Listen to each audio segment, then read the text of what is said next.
It is the second court case alleging that Donald Rumsfeld authorized the torture of American citizens.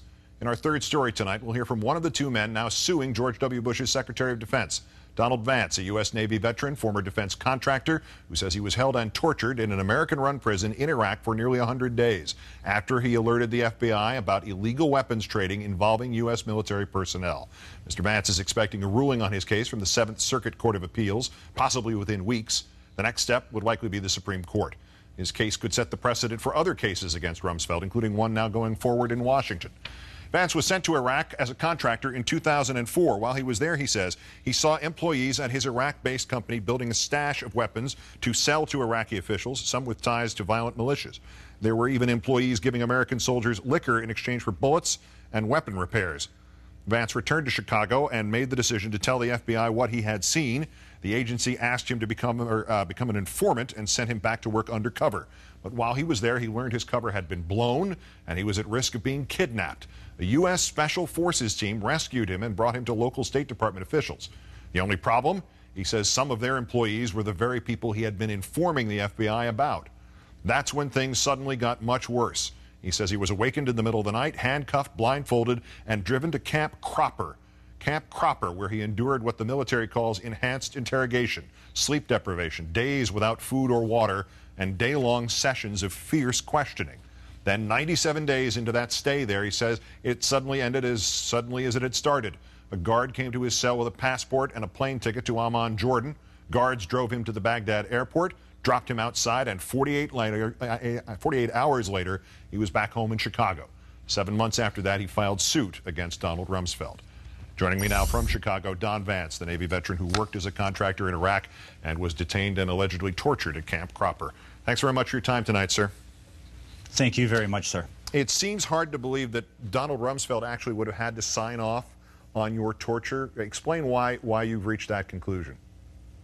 Well, we come to that conclusion because of the sheer facts. The public record makes it very, very clear. And, of course, now we know that Rumsfeld was, in fact, intimately involved in our country's torture programs all over the world. How? I'm sure you ask yourself this question every minute, perhaps, of those 97 days. Do you have any explanation as to how a U.S. citizen could wind up at Camp Cropper down the hallway, metaphorically speaking, from Chemical Ali and Al-Qaeda operatives? We have absolutely no answers. It's been several years now since my return home. To this very day, we have no answers how we got to that point.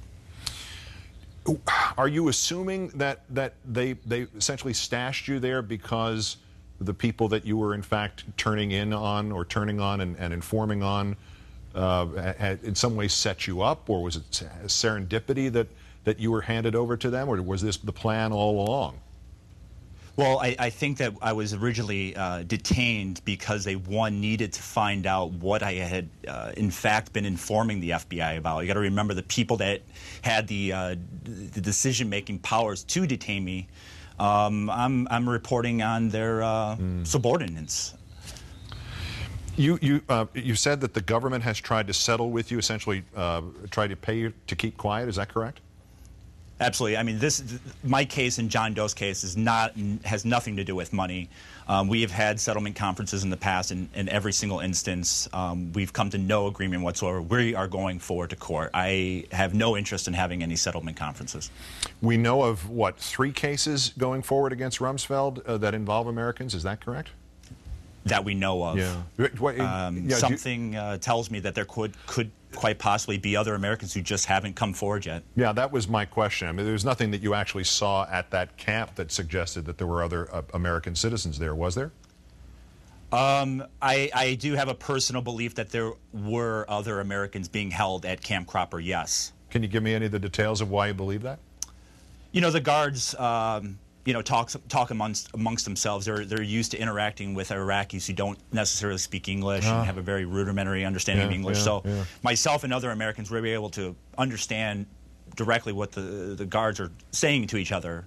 And you would hear some things that were pretty frightening. I don't want to kick in PTSD or anything else here, but what can you tell me about what they did to you? I've endured the entire program, as I like to call it, the program, the enhanced interrogation, the authorized enhanced interrogation program. It extends from what they would call food manipulation, which is basically we're not going to feed you for several days, no water, no medical attention, sleep deprivation, sensory overload, walling.